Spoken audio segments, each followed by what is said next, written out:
और चलिए इस खबर पर ज्यादा जानकारी लेंगे। रायपुर ब्यूरो चीफ गौरव शुक्ला और बस्तर ब्यूरो रजत वाजपेयी हमारे साथ जुड़ गए। रजत, क्या कुछ अपडेट आपके पास अब तक मिल रही है? 31 नक्सली क्योंकि ढेर हो गए, क्या आंकड़े में कोई बढ़ोतरी हुई है? जी देखिए, फिलहाल तो आंकड़ा जो है 31 ही माना जाएगा। कुछ देर के बाद बस्तर आईजी मीडिया को ब्रीफ करने जा रहे हैं। इस पूरे एंटी नक्सल ऑपरेशन से संबंधित वृत्तांत जो है वो बताएंगे।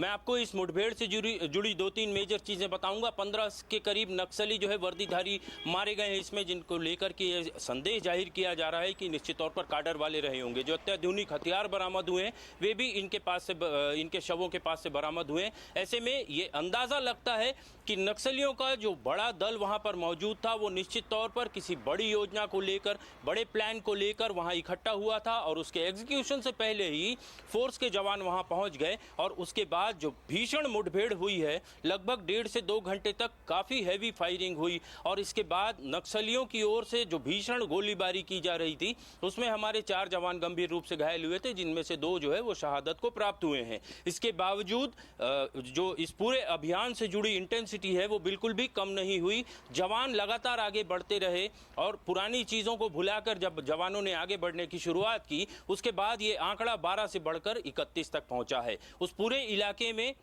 जो फोर्स के जो वरिष्ठ पुलिस अफसर हैं, जो इस पूरे ऑपरेशन पर निगाह बनाए हुए हैं, वे लगातार जवानों के संपर्क में हैं। थोड़ी सी दुरूह स्थितियां हैं, इलाके की भौगोलिक परिस्थिति जो है वो काफ़ी विषम है और यही वजह है कि जो पिछले कुछ समय से एक बातें निकलकर सामने आ रही थी कि इंटर रेंज, इंटर डिस्ट्रिक्ट और इंटर स्टेट कोऑर्डिनेशन जो है वो पहले के मुकाबले काफ़ी बेहतर हुआ है। उसका एक उदाहरण इस मुठभेड़ के रूप में देखा जा सकता है।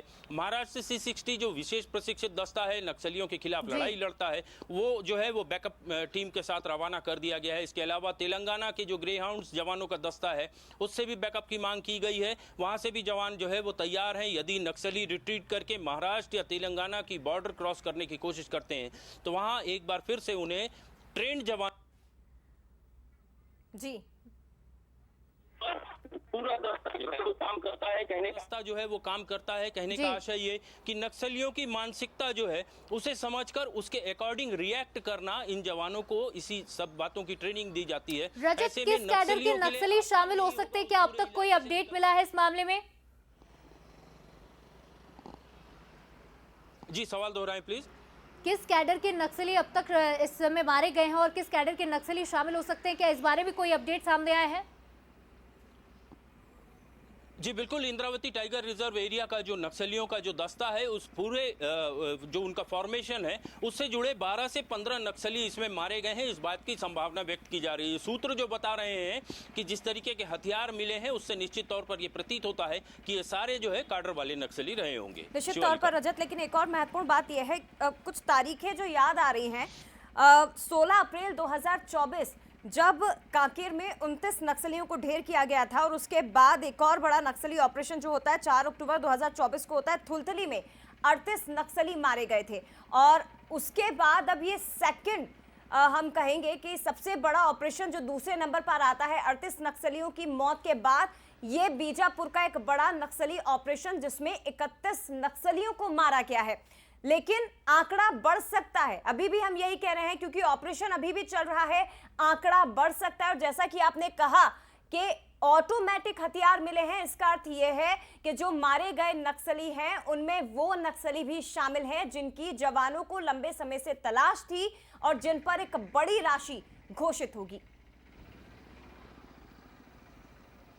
जी बिल्कुल, देखिए इस पूरे इलाके में जिस तरीके से नक्सली पहले वारदातों को अंजाम दिया करते थे, ऐसी कोई भी वारदात नहीं होगी नक्सलियों के द्वारा कारित की गई जिनमें ऐसे नक्सलियों का हाथ ना हो जो इलाके के लिए योजनाएं तैयार किया करते थे। ऐसे में ये नक्सलियों के फॉर्मेशन के लिए काफ़ी बड़ा झटका माना जाएगा और ये तय माना जा रहा है कि उस पूरे इलाके में इस मुठभेड़ की वजह से न केवल नक्सलियों को बड़ी चोट पहुंची है बल्कि उनकी रिक्रूटमेंट पे इसका सीधा असर दिखाई देगा। नक्सलियों की जो गतिविधि है, जो संचालित करने वाले ग्रास रूट लेवल के जो उनके कार्यकर्ता हैं, निश्चित तौर पर उस पर इसका असर पड़ेगा और ये एक तरीके से कहा जा सकता है कि कुछ समय के लिए फरसेगढ़ और उससे सटे हुए जो पूरे इलाके हैं वहां एक हद तक जो है शांति स्थापित करने में फोर्स जो है वो कायम रहेगी। इस इलाके को भी समझने की कोशिश करेंगे क्योंकि ये घोर नक्सल प्रभावित इलाका बताया जा रहा है, जहां एक बार फिर से जवानों ने नक्सलियों की मांद में घुसकर ही एक बड़े ऑपरेशन को चलाया है।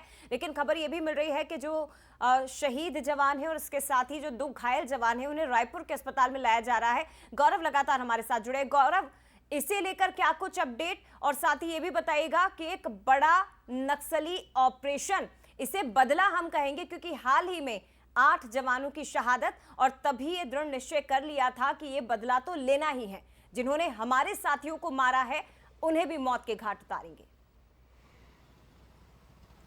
जी बिल्कुल, देखिए जिस तरीके से बीजापुर के नेशनल पार्क एरिया कमेटी में ये पूरी वारदात हुई है, मुठभेड़ हुई है, उसमें हमारे जवानों को बड़ी सफलता हासिल हुई है और 31 नक्सलियों को मार गिराया गया है। और जानकारी ये भी निकल कर आ रही है कि 31 नक्सलियों के जो शव है उसे बरामद कर लिया गया है। ये अभी जानकारी निकल कर आ रही है। लेकिन सबसे बड़ी चीज ये है कि जिस तरीके से लगातार हमारे जवान नक्सलियों के मांद पर घुसकर उन पर ही हमलावर हो रहे हैं, उन्हें ही क्षति पहुंचा रहे हैं, वो कहीं ना कहीं नक्सलियों को लगातार पीछे ढकेल रहे हैं। और जिस तरीके से आपने 2024 का जिक्र किया, कांकेर की घटना हो या फिर थुलथुली में जो मुठभेड़ हुआ था, उसमें नक्सलियों को काफी नुकसान हुआ था और उसके बाद से ही नक्सली जो है बैकफुट पर नजर आ रहे थे और वो लगातार पीछे हटते नजर आ रहे थे और छत्तीसगढ़ के बाद अपना सुरक्षित ठिकाना भी खोज रहे थे। लेकिन जिस तरीके से उन्होंने हमारे 8 जवानों को नुकसान पहुंचाया था, 8 जवानों की शहादत हुई थी, उसके बाद गरियाबंद में एक बड़ा मुठभेड़ हुआ था, उसमें भी बड़ी सफलता जवानों को मिली थी।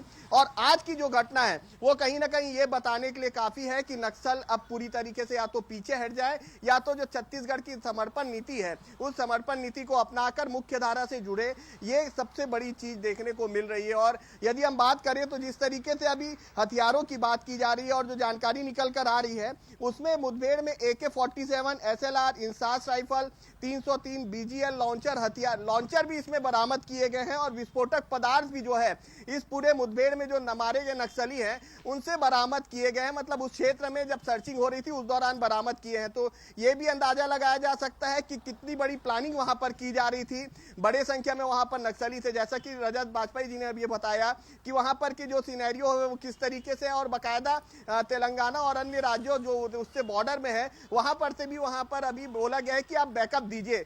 तो कहीं ना कहीं अभी भी बड़ी जो वारदात है या उनको नुकसान पहुंचाया जा सकता है नक्सलियों को, और साथ ही साथ सर्चिंग जो है वो अभी भी जारी है। जी, ये ऑपरेशन और बड़ा गौरव निश्चित तौर पर हो सकता है, क्योंकि अगर बैकअप पार्टी मंगवाई गई है तो अभी तो लंबा इंतजार हमें करना होगा। लेकिन एक तरह से बहुत महत्वपूर्ण बात यह है कि 31 नक्सलियों का खात्मा, और उसके बाद ये आंकड़ा अगर 40 तक आज पहुंच जाए तो शायद हमें गुरेज नहीं करना होगा, जिस तरह से जवान लगातार आगे बढ़ रहे हैं। गौरव, लेकिन एक और महत्वपूर्ण बात आपसे ये पूछूंगी, ऑटोमेटिक हथियार जो नक्सलियों के पास से लगातार बरामद हो रहे हैं, ये पहली बार नहीं है। इसके पहले भी जितने ऑपरेशन हुए हैं या 1 या 2 नक्सलियों को भी मार गिराते हैं जवान, तो उनके पास से भी ऑटोमेटिक वेपन्स मिल जाते हैं। अब सवाल ये कि जब सीमाओं पर भी लगातार जवानों की नजर बनी हुई है, जब लगातार दूसरी राज्यों के सीमाओं पर भी जवान नजर बनाए हुए हैं, वहां से भी कोऑर्डिनेशन हो रहा है, तो फिर नक्सलियों तक ये हथियार पहुंचते कैसे हैं? कौन है इनका सहयोगी जो इतनी बड़ी मात्रा में इतने ऑटोमेटिक वेपन्स इन तक पहुंचाता है? जी बिल्कुल, देखिए आपने एक बड़ा सवाल किया और सवाल इसलिए भी बड़ा हो जाता है क्योंकि इन तक ये बड़े हथियार कैसे पहुंचते हैं। ना केवल ऑटोमेटिक हथियार, कई ऐसी चीजें उनके पास जब मुठभेड़ होता है या फिर जब जवानों को सर्चिंग के दौरान बड़ी सफलता मिलती है उसमें ये चीज पता चलता है कि पुलिस या तो फिर जो सुरक्षा जवान है उनसे ज्यादा बड़े हथियार इनके पास से जब्त होते हैं। हालांकि जिस तरीके से लगातार अभी उनके ऊपर कार्रवाई की जा रही है संयुक्त रूप से, जो नक्सल प्रभावित क्षेत्र के ऐसे राज्य है जो छत्तीसगढ़ से सीधे जुड़े हुए हैं, वहां की टीम और छत्तीसगढ़ की टीम एक साथ मिलकर काम कर रही है, तो ये सामने निकल कर आ रहा है कि कई अत्याधुनिक हथियार नक्सलियों के पास है और उसी हथियार को पहुंचाने वाले लोगों तक भी जो है हमारी पुलिस पहुंचने में कामयाब हुई है। जो शहरी नेटवर्क है और जो अर्बन नेटवर्क है उस पर भी नक्सलियों का पूरी तरीके से। आपको हमारे साथ डिप्टी सीएम विजय शर्मा जी इस वक्त जुड़ गए हैं।